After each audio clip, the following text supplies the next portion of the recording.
Hello everybody, here's another Thirsty Thursdays. Yes, it's the can opener. I still don't have a can though. But I do have with me today, Joey, Jose Gutierrez.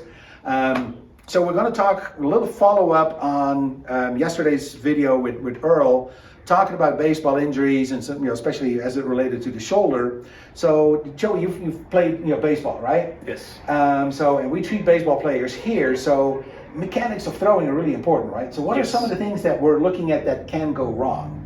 They can go wrong. I mean, anything in the shoulder leading to the elbow, but mainly the shoulder. So when you're throwing, you got to cock back and get your arm in a pretty extreme position.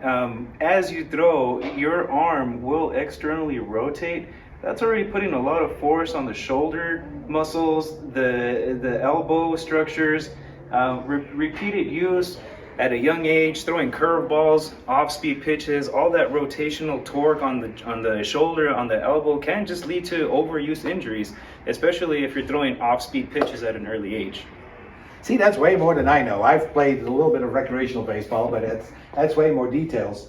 So if somebody starts having shoulder pain, they're a baseball pitcher, what advice can you give them? What should they really look at as far as like maybe the range of motion of the shoulder, or strength-wise, what would really be an issue? Well, the range of motion of the shoulder is going to be pretty optimal and even better than someone who doesn't play sports and a non-thrower, because you really have to get that shoulder into those extreme positions. Yeah, you get that external rotation all the way back here, right? Where actually probably for a baseball player even further than what you can do or what I can do. Yeah, I'm not used to this anymore. Exactly. Yeah. You have to have that extreme range of motion. So that's definitely something. They don't have that. They may have to work on stretching in that direction. Correct. But then also they end up losing the other way, right? The internal rotation. So Correct. We see that a lot of times. Yeah, so you see a lot of stiffness in the motions that aren't regularly torqued and exposed at the max. And what Harry's talking about is that internal rotation, right? Because we don't necessarily internally rotate when we throw, we follow through,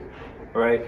So oftentimes we need to pretty much strengthen a lot of the structures around the shoulder. It's not just, for example, the superficial muscles around there, it's deeper in there, the rotator cuff, even the chest muscles, the upper back muscles need to be strengthened.